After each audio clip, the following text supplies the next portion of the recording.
According to a survey by Gartner, employees are less willing to support change initiatives in their organizations. Now, this number has dropped so scarily from 74% in 2016 to now 43% in 2022.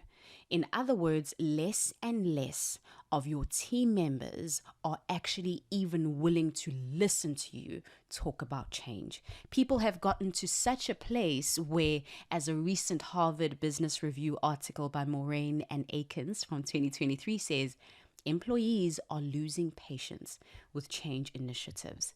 Welcome to this episode of the UnLearners podcast, where I, Zanele Njapa, the unlearning lady and CEO of the UnLearners, am going to share with you 3 top priorities to be focusing on if you are leading a changing or transforming team. Let's do this. The UnLearners. Learn, change. Learn, change. The UnLearners.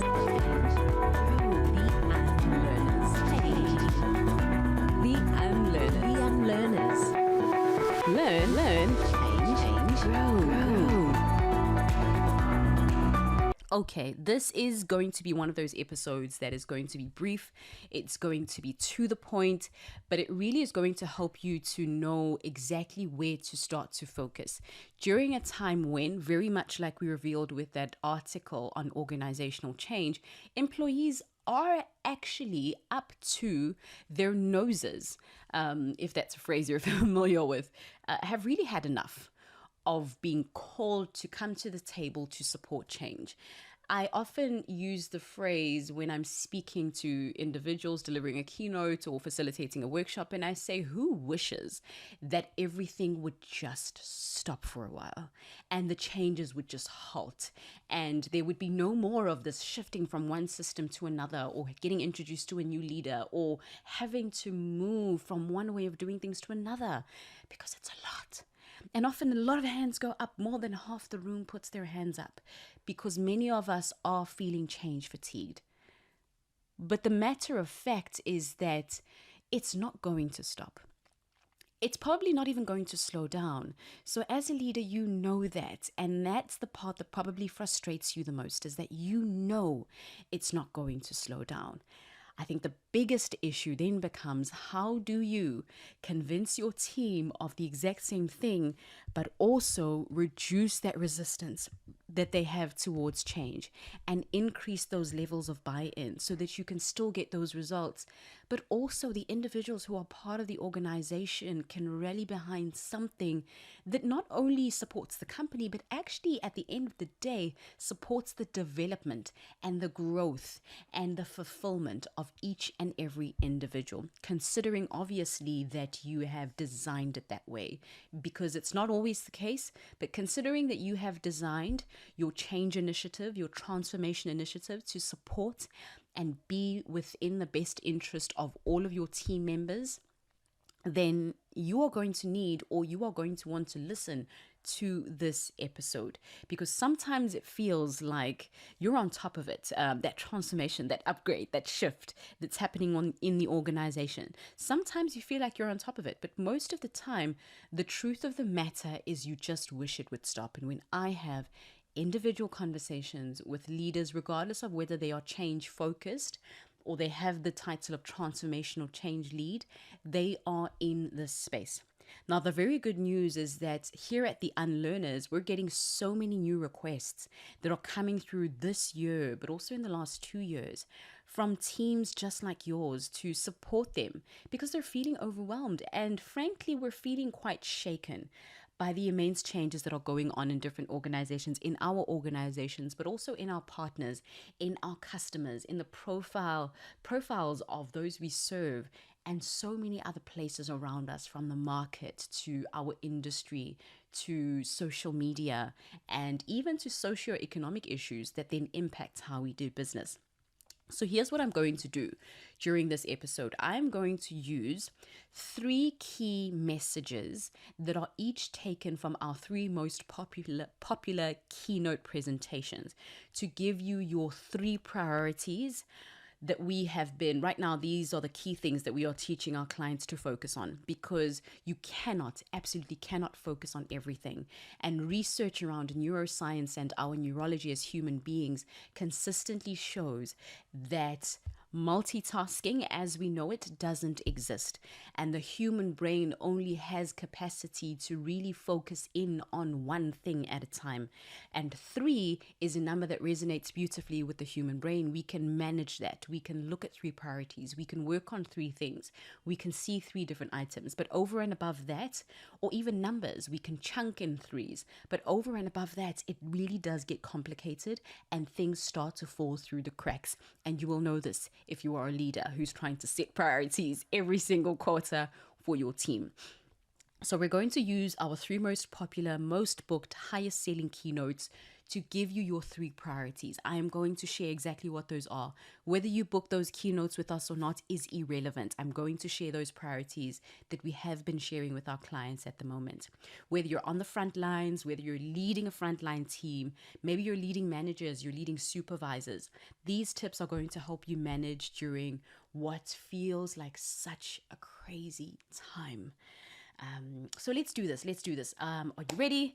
If you are, let me know in the comments by giving me the word ready there to let me know that you are absolutely ready for this. So here's what they are. I'm going to mention the name of the keynote, and then I'm going to mention exactly what the priority is and then how it supports you. I'm going to try keep it nice and snappy. This episode is designed for leaders that are on the go and are just looking to go, okay, what do I focus on? What do I do? And then move right along to actually implementing those key priorities.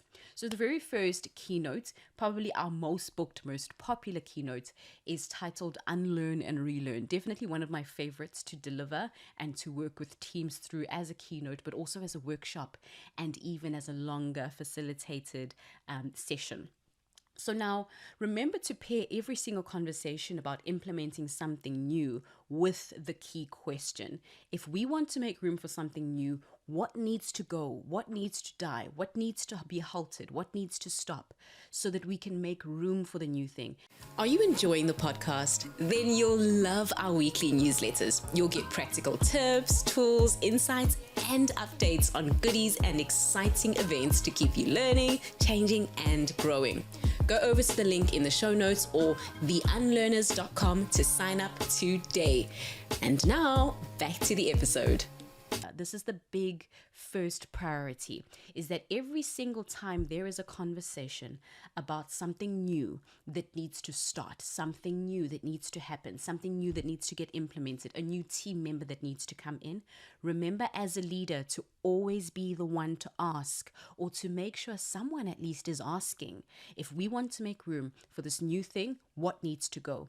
What's going to need to die? How are we going to need to empty our cup?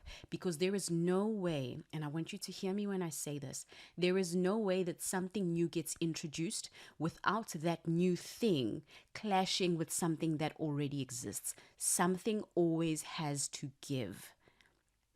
Your past cannot coexist with your future. The two somewhere, unless you're just being the same person, which with some of us it is the case, but if you want something new, something that's different, something's going to have to go to make room. That's priority number 1. And this question that I've just wanted you to always be asking as priority number 1 unlocks that awareness that what's new cannot successfully coexist with the outdated. And once you as a leader start asking this question, then your team gets used to this being something that's important for us to take note of.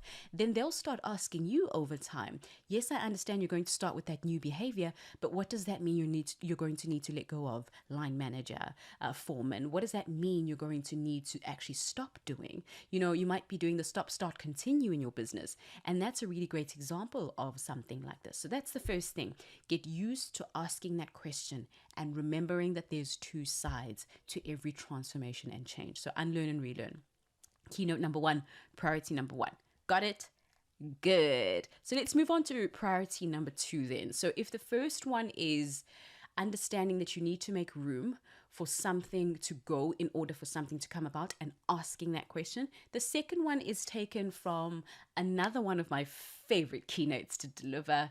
I developed a really exciting framework around this, and it's been such a joy using it for our longer form consulting with clients that goes on for a year, 2 years, depending obviously on the context of the organization. But it's titled Navigating Transitions, and you may be familiar with it if I've delivered it in your team or our team has supported you with this. Now, here's the priority here. When a team member, or even yourself, this might be you, are struggling with the transition, so struggling with moving from one way of being, seeing, or doing into another, you want to pay attention to where the fear might be coming from. Now, let me explain what this means. In other words, what are you, as the leader, as whatever role that you play within the organization, or they, the people you are leading, other individuals within the team, other individuals in your life or in the organization, what are you afraid of losing? What are you afraid of becoming? Or what are you afraid of getting and attaining at the end of that transition? Because there is always a fear associated with it. And if we are not careful, that fear will be the driving force behind decisions, behind conversations, behind signing off on things, and a range of other actions and perspectives that we hold as we move forward with the transition. So the second thing that really needs to be a priority for you is finding out what the fear is. What is everyone afraid of as we change, as we transform, as we transition? What is the fear? Are you afraid of losing your job? Are you afraid of maybe being led by a line manager that rates your performance inaccurately? What are you afraid of as we're changing through this? And when you do this, you really start to leverage deep awareness in order to find a solution in that moment without acting from a place of fear like you might be during a time of transition when nothing empowering gets achieved through fear. You really want to be in a place where those fears have been brought to light, where you've taken that darkness and you've brought it to light, and now we can action from a place of deep awareness. So that's the second thing. And that comes from the keynote Navigating Transition, or the framework Navigating Transitions. Find out what the underlying fears are, not just for you as a leader, but for all of the individuals that you are leading at that time. So that's number 2. Very last one comes from one of our newest frameworks. Had a really good time developing this one, and it really came from conversations we've been having with our clients. It came from really a request from so many clients asking that we talk about accountability, that we talk about responsibility. And so we developed the change agent. And the change agent is a framework that is developed to encourage, but also to equip team members with this insight and the tools that are needed for them to be change agents within their organizations. Because we understand from work we've done with clients, from research that we've done, that the more each and every person within an organization can take accountability and ownership for the change that's happening, then things will slow down, or things will move at a beautiful pace and successfully, and we'll get the results we want. But provided that as many of us as is possible are willing to move forward and are willing to pick up whatever is ours to do and do it successfully. So that's the change agent. Now, here's the big priority here. A sense of community where each person has taken true ownership. And when I say true ownership here, I mean like I commit myself to this. This is mine to do. When each person has taken true ownership of the transformation journey that's happening within your organization, that has proven to be the most effective predictor of change success in our work that we've done with global clients. It is phenomenal when you can have individuals take ownership. And if you feel you have gotten to a place and you've tried whatever systems and measures you have, and individuals are not in a place where they can take ownership, then it might be time to have a different conversation about possibly why, or maybe do they see themselves fitting into this organization? How can we adjust that if we want to keep this person as key talent? All of those conversations might start to come to the fore. But the big priority here is build community. Build community, not silos. Be super careful of building those walls between people. Foster love. foster love for the mission, foster love for your clients, foster love for each other, and not unhealthy competition within your team. So the big idea or priority here, build communities, not silos. Foster love and not unhealthy competition within the team or within leaders, or even in your smaller team. Really focus in on, how do we build a little community here? How does everyone here become, if you think about communities, well, I'll speak more specifically within in the African culture, or what I know about my culture, is Africans are a very community focused group of individuals or culture as an African culture. Now, there are a few different cultures and religions and traditions within Africa or the African culture, but just African people as a continent, as a people, are very community based. So much so that you could always, back in the day, go over to your neighbor's house if you ran out of sugar, and look over there, and someone would be there to help you. And if your child was out at night, someone would be telling them to go home, because there's this sense of being responsible for each other that exists. And that's the type of thing you want to think about building into your team during this time, because when a group of people who share a commitment rally behind that commitment, they really become unstoppable. And we've seen this time and time and time again with our clients. And every single time we walk into a room where this priority number 3 that is taken from the keynote, the change agent, is not there, you can feel it. And imagine being the type of person who walks into different organizations across the world all the time.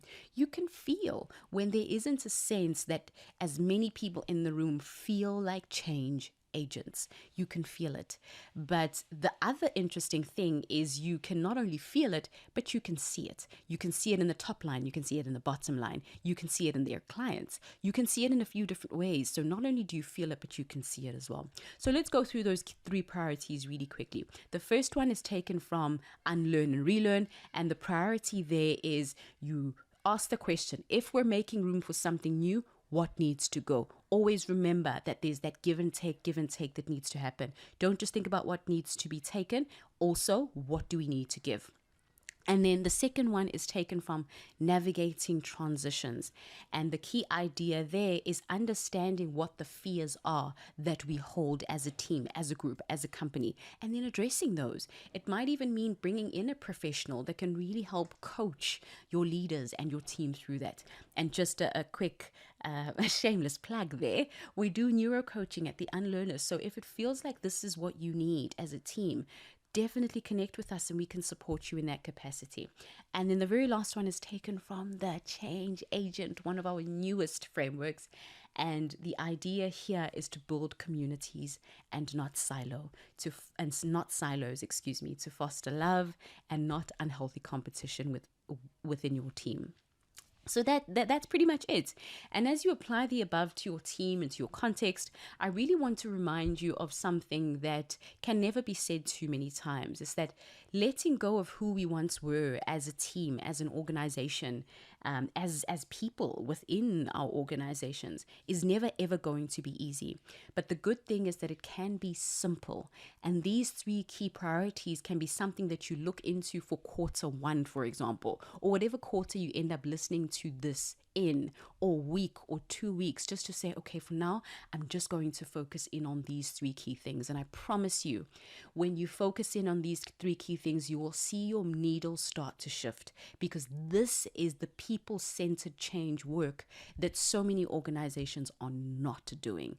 And if you can be one of those that really focuses in on these 3 key priorities that I have helped you to set today, then you are going to be far ahead of the curve, but also you're going to have a team and people that feel safe enough to change, people that, very much like that Gartner study we looked at before, are not feeling overwhelmed with change, but are feeling open to it, are excited about the possibility that comes from changing and shifting as an organization.